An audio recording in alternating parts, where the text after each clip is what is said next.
사장님께서 쫓아나오셔서 부르시더라고요.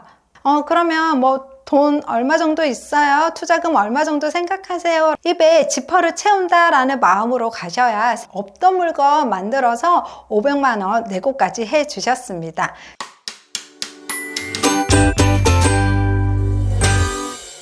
안녕하세요. 육아와 부동산 투자를 동시에 하고 있는 전엄맘 현진아라입니다. 여러분, 부동산 공부 시작했는데 가장 많이 듣고 많이 쓰는 단어 무엇이 있을까요? 바로 임장인데요. 임장이란 부동산 현장을 가서 매물도 보고 주변에 대해서 조사해 보는 것을 말합니다. 자꾸 임장을 가라고 하니까 힘들어 하시는 분들이 많으세요. 무엇을 봐야 할지도 모르겠고, 또 부동산 방문은 초보 티가 날까봐 혹은 돈이 없다고 무시당하지 않을까라는 생각에 두렵고 부담스럽고 피하고 싶은 것이 사실입니다. 저 역시 초보 시절에 부동산 문턱이 얼마나 높게 보이던지 차마 발이 안 떨어지더라고요. 수도권에 와서 산 첫 집, 정말 딱 한 곳만 알아보고 그곳 사장님이 추천해 주신 물건 바로 계약했습니다. 왕초보일 때는 부동산 가서 물어보고 매물 보고 나면 왠지 사야만 할 것 같았거든요. 근데 한두 푼도 아니고 정말 억이 넘어가는데 우리 그럴 순 없잖아요. 그래서 부동산 초보가 임장 가서 흔히 하는 실수 5가지 오늘 정리해 봤습니다. 영상 다 보시고 나면 부동산 문턱이 그전보다 훨씬 낮아져 보일 겁니다. 첫 번째는 예약 없이 부동산 방문하지 마세요. 우리 부동산 한번 가려면 큰맘 먹고 준비해서 또 어떨 때는 아이들 데리고 나가셔야 하잖아요. 어려운 발걸음 그냥 올 순 없잖아요. 방문 전 전화로 관심 있는 지역, 보고 싶은 매물 예약하고 가셔야 짧은 시간에 부동산 사장님도 저도 시간 낭비하지 않고 원하는 매물을 볼 수 있습니다. 사실 공실 말고는 당일날 불쑥 가서 볼 수 있는 물건이 거의 없습니다. 정말 급한 매물일 경우에는 비번을 간혹 알려주기도 하지만요. 대부분은 맞벌이 혹은 1인 가구이기 때문에 약속 없이 낮에 집을 보기가 쉽지 않습니다.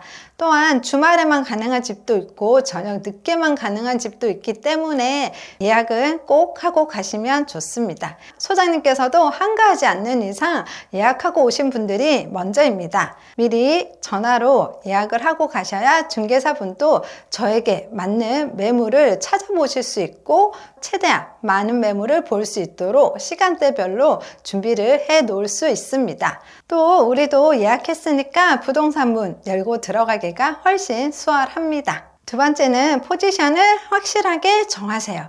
내가 투자를 할 건지 실거주를 할 건지에 따라 보이는 것도 다르고 볼 수 있는 매물이 달라집니다. 투자자라고 말하면 부동산 사장님들이 싫어하실까봐 말 못하겠다고 하시는데요. 굳이 투자라는 거창한 말 안 써도 됩니다.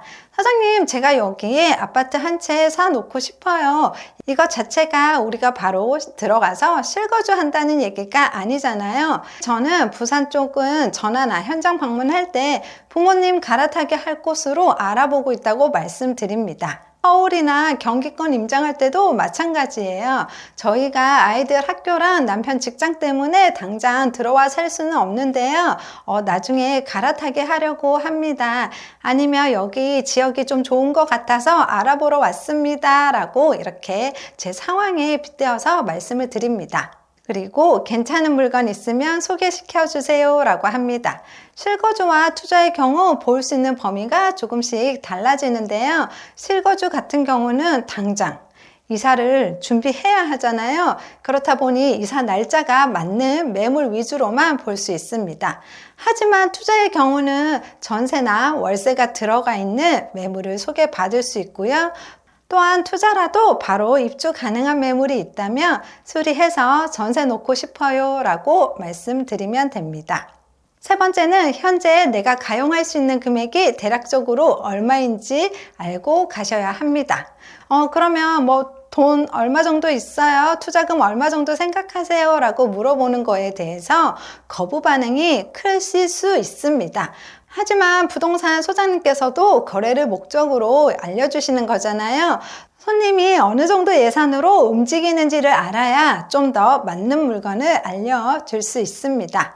지난주에 지인이 생애 최초로 마포구에 집을 샀는데요. 하루 종일 같이 주변을 둘러보고 매물을 봤습니다. 사실 저희가 금액이 모자랐습니다. 다른 지역에 살고 있는 동생이었는데요. 집을 사서 전세를 놓는 게 투자금이 가장 적게 든다고 생각을 했습니다. 그래서 전세가 들어가 있거나 새로 전세를 놓을 수 있는 물건만 봤는데요. 그런데 전세 낀 매물은 예전 시세로 들어가 있어서 투자금이 더 많이 들었고요. 바로 당장 사서 전세 놓을 수 있는 매물은 입주 가능하기 때문에 또 다른 매물에 비해서 비쌌습니다. 저희끼리 아무리 계산해봐도 3, 4천만 원 정도가 부족하더라고요. 사장님께서는 지금은 그 금액으로는 어려울 것 같다라고 하셨어요. 그렇게 잠시 쉬러 카페를 찾고 있는데 사장님께서 쫓아나오셔서 부르시더라고요.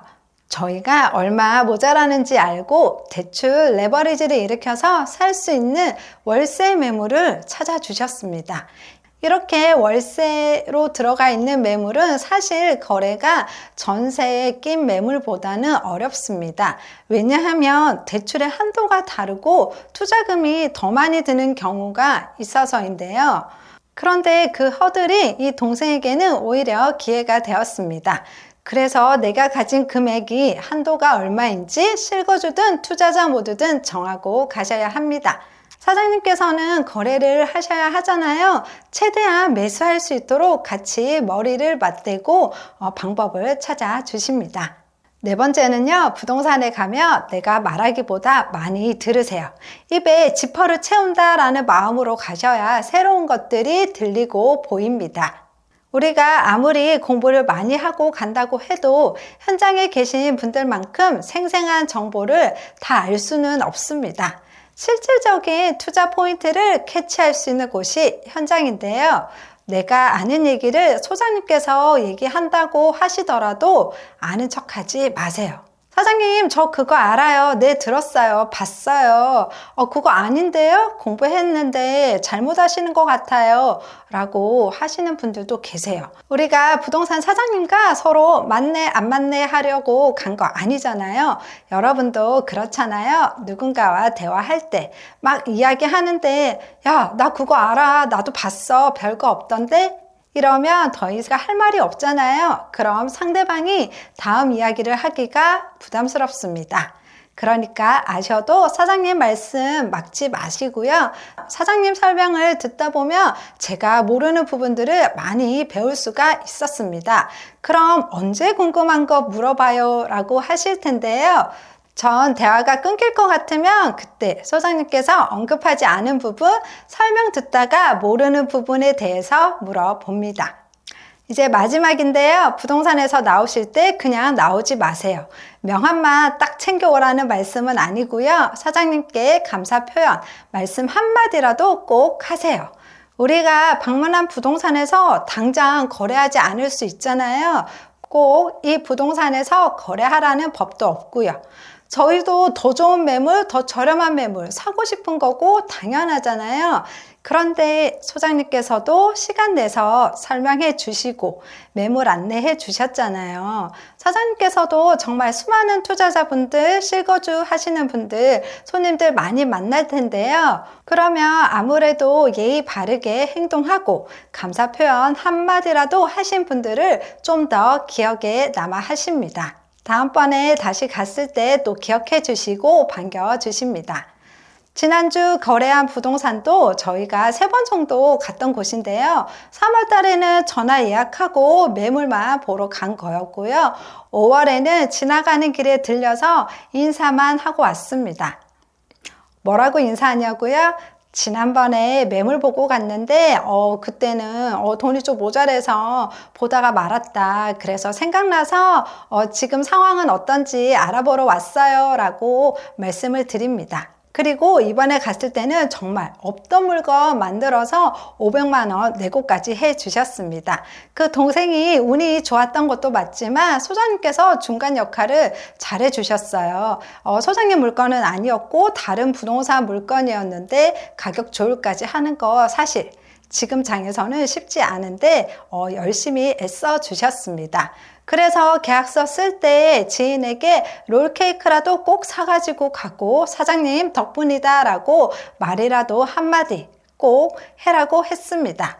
그렇게 하면은요, 나중에 사장님께서 전세나 월세 뺄 때 더 도와주고 싶은 마음이 생기는 거 당연합니다. 우리는 좋은 매물을 찾기 위해서 방문하고 부동산 사장님은 계약을 하기 위해 부동산에서 만나는 거잖아요. 사람과 사람이 만나서 거래와 협상을 하는 건데요. 진정성 있게 말씀드리면 됩니다.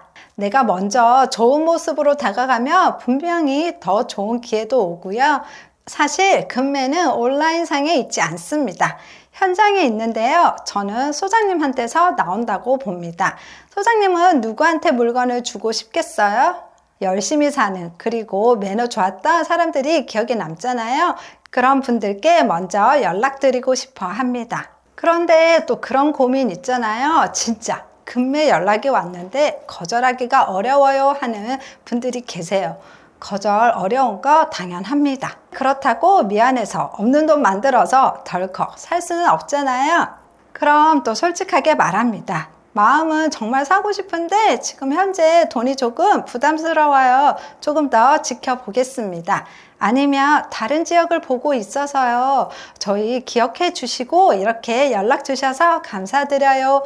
이렇게 하고 마무리 지으시면 됩니다. 이제 어렵지 않죠? 한 번 더 정리할게요. 부동산 가기 전 예약하고 가세요. 가용할 수 있는 금액과 방문 목적에 대해서 말씀드리세요. 부동산 가서 많이 듣고 감사 표현하고 나오시면 됩니다. 내가 준비된 만큼 부동산 방문에 대한 두려움과 어려움도 사라집니다.